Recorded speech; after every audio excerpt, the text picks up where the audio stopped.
Assalamualaikum warahmatullahi wabarakatuh.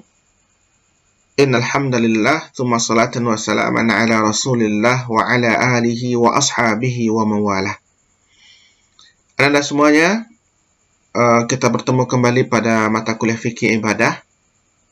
Sekarang kita masuk kepada pembahasan yang keempat, yaitu tentang wudu, mandi, dan tayamum. Sebelumnya kita berdoa kepada Allah Subhanahu wa Ta'ala.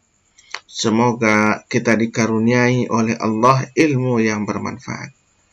Allahumma alimna ma yanfa'una wanfa'na bima 'allamtana waj'al ilmana khalisan liwajhikal karim waftah 'alaina bifathikal mubin.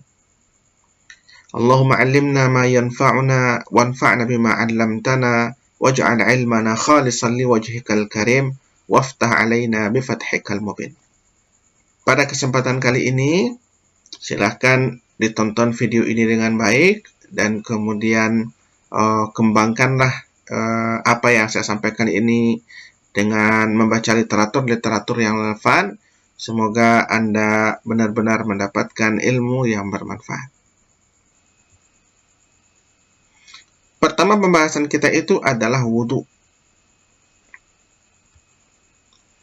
Secara bahasa, al-wudu berasal dari bahasa Arab yang sama dengan kata wadha'ah, yang maknanya itu adalah an-nadhafah, yaitu kebersihan. Sedangkan secara istilah, wa amma fi syar'i fa huwa af'alun makhsusatun muftatahatun bin niyyati aw isti'malul ma'i fi a'dha'in makhsusatin muftatahan bin niyyah. Adapun wudu menurut istilah adalah aktivitas khusus yang diawali dengan niat atau aktivitas menggunakan air pada anggota badan khusus yang diawali dengan niat. Jadi anggota badan tertentu yang diawali dengan niat. Pensyariatan wudu dalam Islam. Allah berfirman dalam Al-Quran, Ya ayyuhalladzina amanu idza qumtum ila sholati faghsilu wujuhakum wa aydiyakum ilal marafiqi wamsahu bi ru'usikum wa arjulakum ilal ka'bain. Hai orang-orang yang beriman, apabila kamu hendak mengerjakan sholat, maka basuhlah mukamu dan tanganmu sampai dengan siku, dan sapulah kepalamu dan basuh kakimu sampai dengan kedua mata kaki. Dalam surah Al-Maidah ayat 06. Dalam sebuah hadis Rasulullah bersabda, La yuqbalu salatu ahadikum idza ahdatha hatta yatawadda. Tidak akan diterima sholat seorang di antara kalian jika ia berhadas hingga dia berwudu. Muttafaqun alaih, juga diriwayatkan oleh Bukhari dan Muslim. Nah, dalam sebuah hadis lain dikatakan, Innama umirtu bil wudu'i idza qumtu ila shalah. Sesungguhnya aku diperintahkan berwudu apabila hendak melakukan salat. Miftahus salati at-tahuru wa tahrimuha takbiru wa tahliluha taslim. Kunci salat adalah bersuci, pengharamannya adalah takbir, menutupnya adalah dengan salam. Syarat berwudu. Yang pertama, menggunakan air yang bersih dan suci. Jadi, air yang bersih dan suci, tahir wal mutahhir, seperti kita jelaskan pada pembahasan sebelumnya, bahwasanya innal ma'a tahuru la yunajjisuhu syai'. Air yang suci itu adalah air mutlak, itu adalah air yang tidak dapat menajiskan. Maka air ini dapat digunakan untuk berwudu. Yang kedua, menggunakan air yang halal, bukan curian. Karena Allah katakan, Ya ayyuhalladzina amanu la ta'kulu amwalakum bainakum bil batil. Meskipun Allah mengatakan di sini, janganlah kamu memakan, artinya jangan kita menggunakan sesuatu milik orang lain dengan cara yang tidak baik atau dengan cara yang haram. Termasuk juga mengambil air, walaupun untuk berwudu, jika itu curian, maka itu tidak boleh. Selanjutnya, membersihkan benda-benda yang dapat menghalangi air wudu menyentuh kulit, seperti cat kuku dan seterusnya. Anna rajulan tawadda'a fataraka mawda'a dhufurin ala qadamih fa'absarahu an-nabiy sallallahu alaihi wasallam faqala irji' fa ahsin wudu'aka faraja'a thumma shalla. Jadi ada seorang yang berwudu dan meninggalkan satu tempat di kakinya artinya tidak dibasuh, tidak dibersihkan. Kemudian Rasulullah SAW melihatnya, maka beliau bersabda, kembali dan perbaikilah wudukmu atau wuduk Anda. Maka dia kembali kemudian melaksanakan salat. Rukun wudhu yang pertama adalah niat, karena Rasulullah katakan dalam sebuah hadis, innamal a'malu binniyah wa likulli imri'in ma nawa. Semua perbuatan tergantung kepada niatnya dan balasan bagi tiap-tiap orang tergantung kepada apa yang ia niatkan. Di antara niat wudhu itu adalah nawaitul wudu'a li raf'il hadatsil asghari fardhan lillahi ta'ala. Rukun wudhu yang kedua itu adalah membasuh muka. Ya ayyuhalladzina amanu idza qumtum ila sholati faghsilu wujuhakum. Maka basuhlah mukamu. Maka dalam hadis lain dikatakan mana yang muka? Muka itu adalah seluruh bagian wajah. Atas itu dibatasi dengan rambut, dan bawah itu adalah dagu, dan kemudian kiri dan kanan itu adalah telinga. Tapi kemudian sebaik-baik orang itu adalah isbaghul wudhu, artinya kemudian dia melebihkan bagian tersebut untuk dibasuh ketika membasuhnya. Maka misalnya membasuh kepala, maka dilebihkanlah membasuh kepala itu ke atas atau ke bawah dan ke samping. Tujuannya adalah menyempurnakan dari wudhu tersebut. Yang ketiga adalah membasuh kedua tangan. Faghsilu wujuhakum wa aydiyakum ilal marafiq. Wa aydiyakum, kedua tanganmu, ilal marafiq, sampai ke siku. Berarti membasuh tangan itu adalah dimulai dari ujung jari sampai kemudian ke siku. Dan dilebihkanlah karena itu adalah al-ghur al-muhajjalin, yaitu di antara kesempurnaan wudhu. Selanjutnya adalah yang keempat, mengusap kepala dan membasuh telinga. Wamsahu biru'usikum, maka kemudian basuhlah, sapulah kepalamu. Dan kemudian dalam hal ini berbeda pendapat ulama. Ada yang mengatakan seluruh rambut, ada yang mengatakan setengah rambut, ada kemudian sekadar telapak tangan kita masing-masing, bahkan juga ada yang mengatakan 3 helai rambut saja. Tapi dalam hal ini, menyapu rambut merupakan rukun wudhu yang tidak bisa ditinggalkan, walaupun terjadi perbedaan ulama dalam batas atau kadar rambut yang disapu. Dan kemudian, setelah menyapu rambut dan juga membasuh telinga, karena dalam sebuah hadis dikatakan al-udhunan minal ra's, ya, kedua telinga itu bagian dari kepala. Maka dalam pensyariatannya basuh kepala atau sapu kepala, lalu kemudian membersihkan kedua telinga atau menyapu kedua telinga. Selanjutnya yang kelima adalah membasuh kaki, ya. Wa arjulakum ilal ka'bain, ya, membasuh kaki sampai kedua mata kaki, baik kanan ataupun kiri. Dan yang terakhir itu adalah tertib dilakukan secara berurutan sesuai dengan ketentuan yang ditetapkan. Maka tidak boleh membasuh tangan terlebih dahulu baru kemudian wajah, itu tidak boleh. Atau membasuh kaki baru membasuh tangan, itu tidak boleh. Tapi urutannya adalah wajah terlebih dahulu, tangan, kepala, yang dalamnya itu ada membasuh telinga, dan yang terakhir baru kemudian membasuh kaki. Itu adalah aturan secara tertib dalam berwudu. Sunnah wudu. Yang pertama itu adalah menghadap kiblat. Maka usahakanlah untuk berwudu itu menghadap kiblat. Yang kedua, bersiwak. Bersiwak itu artinya menggunakan siwak untuk membersihkan mulut atau membersihkan gigi. Tapi di tempat kita mungkin susah untuk menemukan siwak, maka bisa diganti dengan gundar gigi. Tujuannya adalah untuk membersihkan mulut sebelum salat.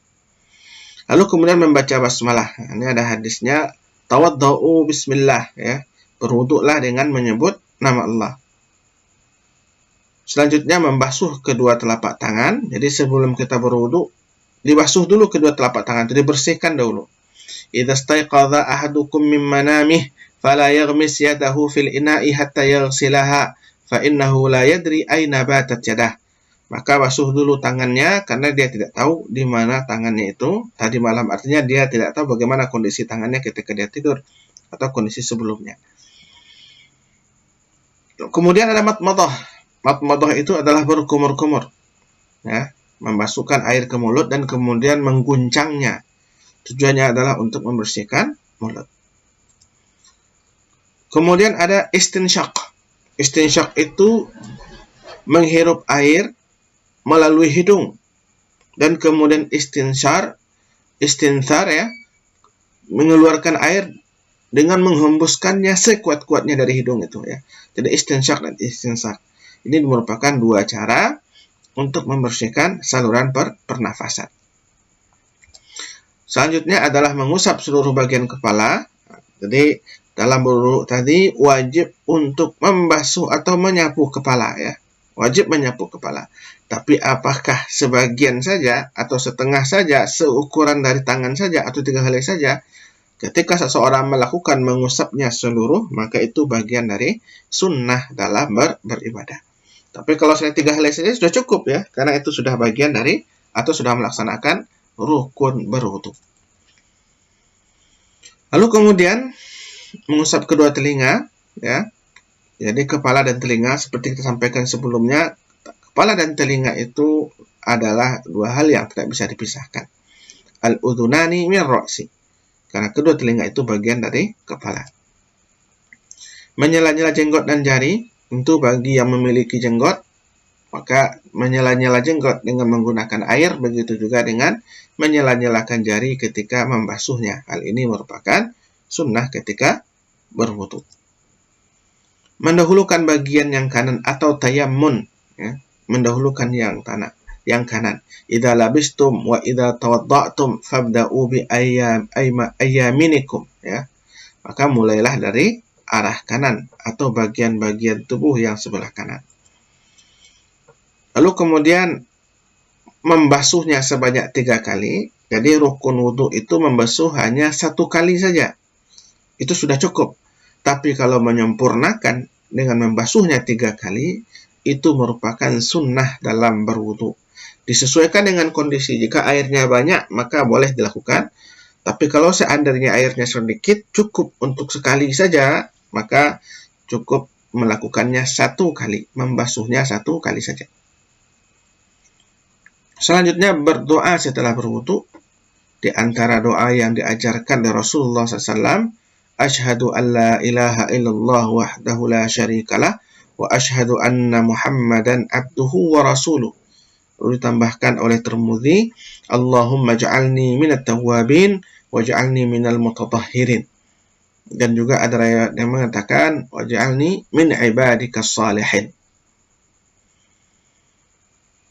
Dan kemudian yang ke-14 itu ad-dalku. Ad-dalku itu adalah menggosok. Jadi ketika kita menuangkan air ke tangan, tidak hanya sekedar disiramkan saja, tetapi tangan yang lain itu menggosoknya, ya, menggosoknya. Begitu juga ketika kita mencuci wajah, menggosoknya. Hal ini merupakan sunnah dalam berwudu. Jadi ditekan sedikit dengan menggunakan tangan yang lain ketika berwudu tersebut. Nah, yang ke-15, yang terakhir itu adalah al-muwalah. Al-muwalah itu berkesinambungan tanpa dijeda atau tanpa diputus-putus. Ya, jangan nanti kita berwudu, cuci wajah dulu, kemudian kabur, balik lagi, baru cuci tangan. Itu tidak boleh. Tapi yang sunnahnya itu adalah berkesinambungan. Cuci wajah, lalu kemudian cuci tangan, dan seterusnya. Dalilnya adalah ketika perbuatan Rasulullah SAW dalam setiap wudu.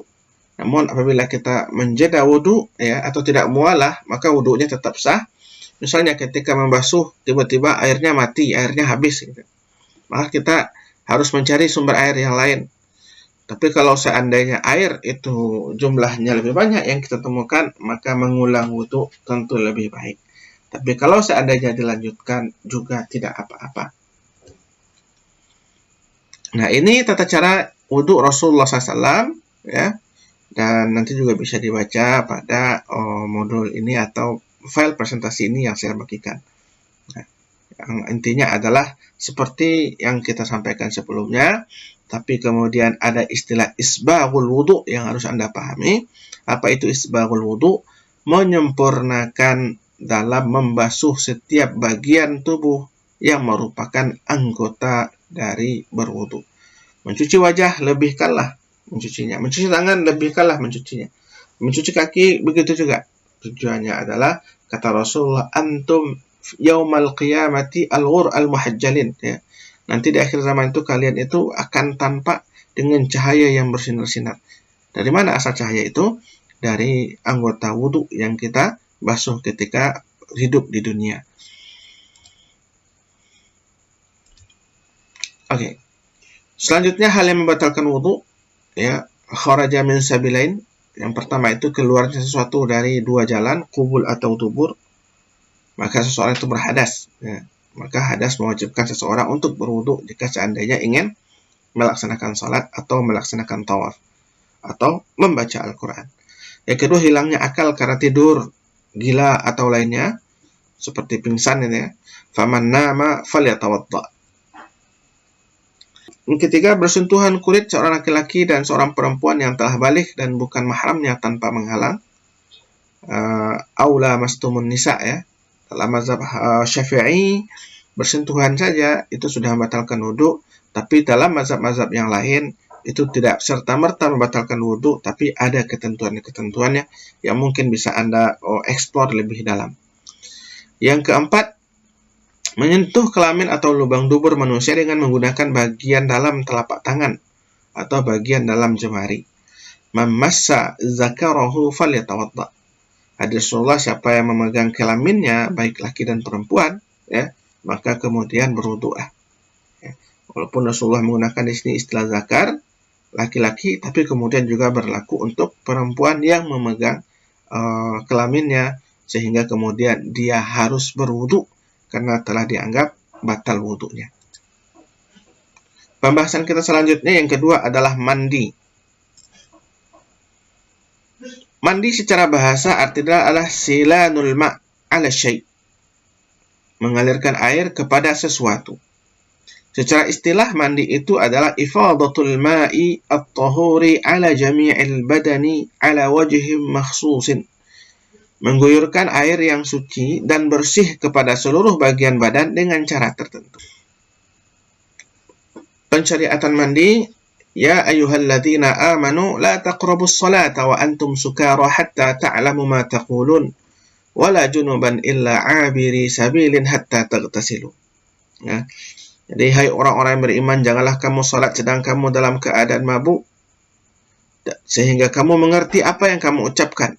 Jangan pula menghampiri masjid sedang kamu dalam keadaan junub, kecuali sekedar berlalu saja hingga kamu mandi. Hal-hal yang mewajibkan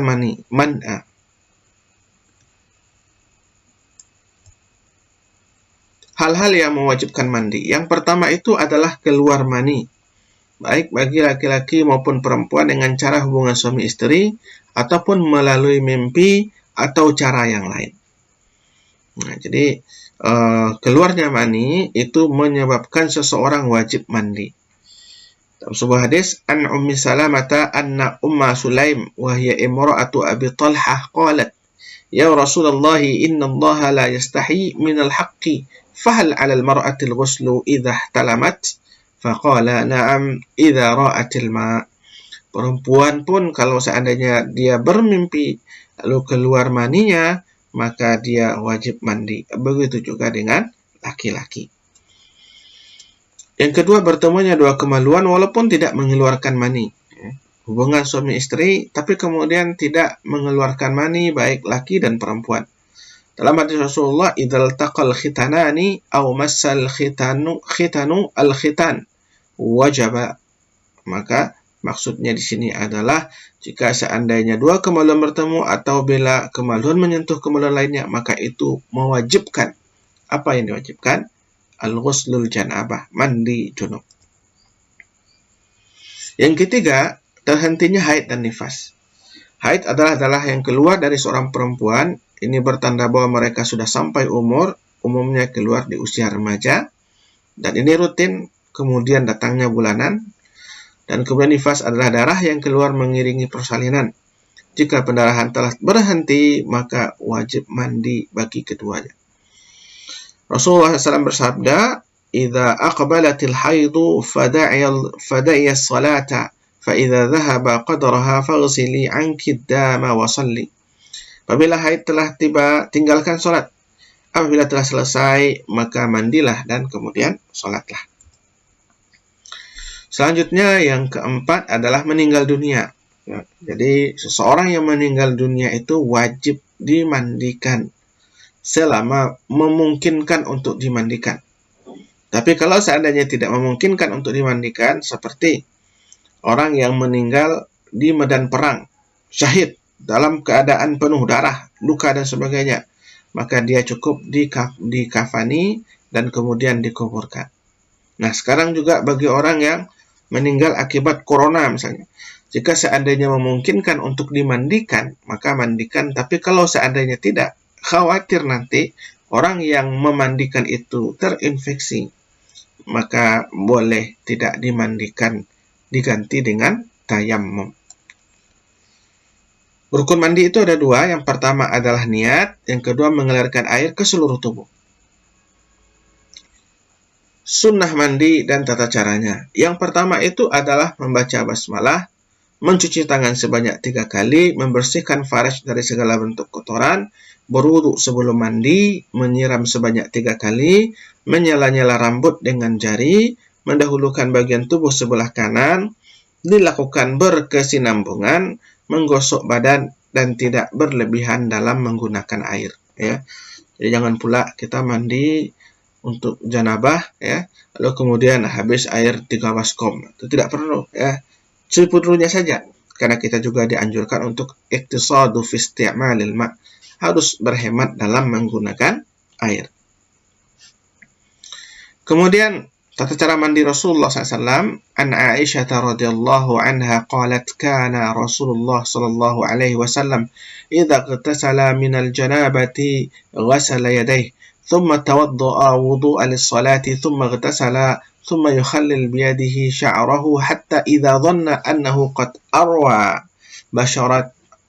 بشرته فأفاض عليه الماء 3 مرات ثم غسل سائر جسده.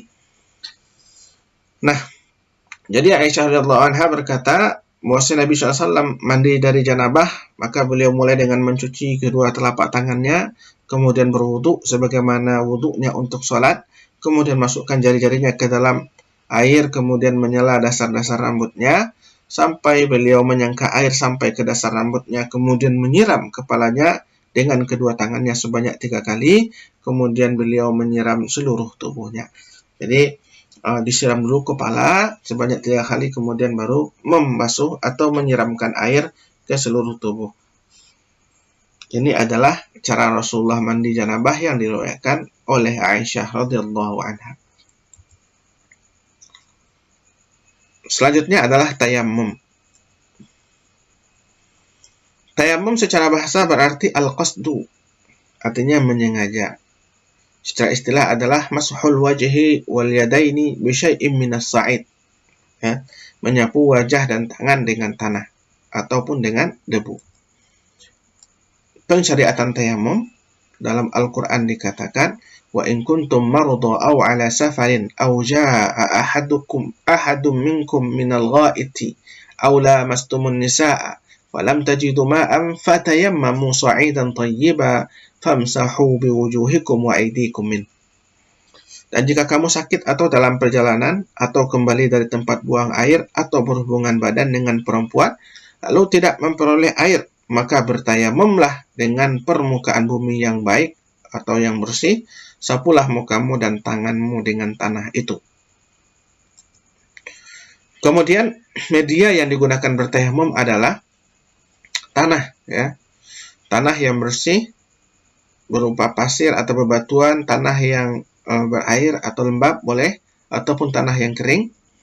Dalam sebuah hadis Rasulullah dikatakan, ju'ilatil ardu kulluha li wa li ummati masjida wa tahura. Jadikan permukaan bumi itu seluruhnya bagiku atau bagi Nabi Muhammad SAW dan umatku sebagai tempat untuk sujud dan sesuatu yang digunakan untuk bersuci. HR Ahmad, ya. Maka sesuaikanlah dalam bagaimana kondisi ketika kita itu untuk melaksanakan tayammum. Penyebab seseorang bertayamum. Yang pertama itu tidak ada air, baik dalam keadaan safar ataupun tidak. Ya. Yang kedua, terdapat air dalam jumlah terbatas. Ya. Bersamaan dengan adanya kebutuhan lain yang memerlukan air. Seperti kita butuh air yang lain untuk minum atau untuk masak, sedangkan air cuma satu teko misalnya. Maka tidak mungkin kita menggunakan air tersebut. Atau adanya kekhawatiran jika bersuci dengan air akan membahayakan badan atau semakin lama sembuh dari sakit. Mungkin memiliki penyakit kulit ya, yang tidak boleh terkena air, maka dalam kondisi itu ada rukhsah boleh tidak menggunakan air. Ketidakmampuan menggunakan air untuk berwudu dikarenakan sakit dan tidak mampu menggerakkan atau mengambil air wudu, dan tidak adanya orang yang mampu membantu untuk berwudu bersamaan dengan kekhawatiran habisnya sholat. Seorang yang sakit terbaring dan kemudian telah masuk waktu sholat, tidak ada orang yang bisa membantunya menuntunnya ke toilet atau ke WC atau tempat wudhu misalnya. Maka dari tempat tidurnya dia sudah bisa bertayamum. Khawatir kedinginan jika bersuci dengan air dan tidak ada yang dapat menghangatkan air tersebut. Jadi musim dingin, walaupun air banyak berlimpah, tapi kalau kita berwudu mungkin saja bisa menyebabkan kemudaratan. Dan tidak ada alat yang bisa digunakan untuk menghangatkan air, maka boleh bertayamum dalam kondisi tersebut. Tata cara tayamum Rasulullah, ba'athani Rasulullah sallallahu alaihi wasallam fi hajatin fa'ajnabtu falam ajidil ma'a fatamarragtu fi as-sa'idi kama tamarragu ad-daba fadhakartu dhalika lin-nabiy sallallahu alaihi wasallam faqala innama kana yakfika an تصنع هكذا فضرب بكفيه ضربة على الأرض ثم نضفها ثم مسح بظهر كفيه بشماله أو ظهر شماله بكفيه ثم مسح بهما وجهه. Jadi Rasulullah mengajarkan bahwasanya seorang sahabat itu saudara Rasulullah SAW, dan kemudian dia dalam keadaan junub dan tidak menemukan air. Lalu dia mengatakan, aku berguling-guling di tanah sebagaimana layaknya hewan yang berguling-guling di tanah. Kemudian aku ceritakan hal tersebut kepada Nabi Muhammad SAW, lantas beliau mengatakan, sesungguhnya cukuplah engkau melakukan seperti ini. Seraya beliau memukulkan telapak tangannya ke permukaan bumi, sekali pukulan lalu meniupnya. Kemudian beliau mengusap punggung telapak tangan, ya, dengan tangan kirinya, berarti yang usap adalah kanan, berarti dengan telapak tangan kiri, dan sebaliknya. Mengusap punggung telapak kiri dengan tangan kanan, lalu kemudian mengusap wajahnya dengan kedua tangan tersebut. Ya. Begitu tata cara tayamum yang diajarkan oleh Rasulullah SAW. Syarat bertayamum, ya, yang pertama tadi kita jelaskan adanya uzur, ya, bepergian atau sakit, telah masuk waktu sholat, kemudian berusaha mencari air, berhalangan menggunakan air, dan yang kelima tanah suci yang berdebu. Rukun tayamum, ya. Yang pertama niat, mengusap wajah, mengusap kedua tangan sampai kedua siku. Dalam sebagian pendapat mengatakan sampai kedua siku, tapi sebagian pendapat lain mengatakan cukup punggung tangan saja sampai pergelangan. Ia berpendapat sampai ke siku beralasan menyamakannya dengan berwudu. Nah, lalu kemudian tertib artinya berurutan, dan niat yang bisa dibacakan ketika bertayamum adalah nawaitu tayammuma li istibahati as-shalah fardan lillahi ta'ala.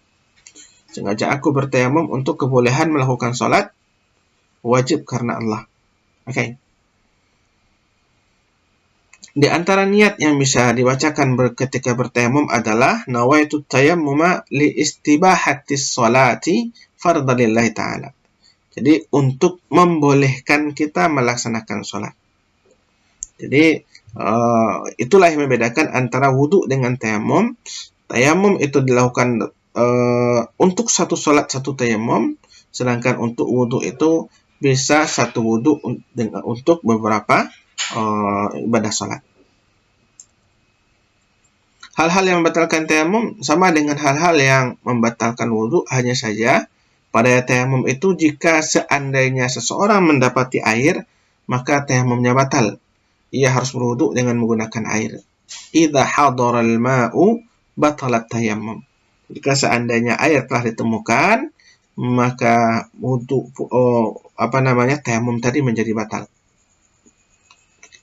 Terima kasih atas segala perhatian, dan saya berharap Anda mengikuti video ini dengan baik dan kemudian kembangkanlah informasi-informasi yang saya sampaikan tadi itu dengan membaca literatur-literatur yang relevan untuk meningkatkan pemahaman dan meluaskan pengetahuan Anda. Tentu saya yakin masih banyak kesalahan dan kekurangan, maka kepada Allah saya memohon ampun dan kepada Anda semuanya saya memohon maaf. Dan kita tutup dengan bacakan doa kafaratul majlis. Subhanakallahumma wa bihamdika asyhadu an la ilaha illa anta astaghfiruka wa atubu ilaik. Qulu qawli hadza astaghfirullah li wa lakum.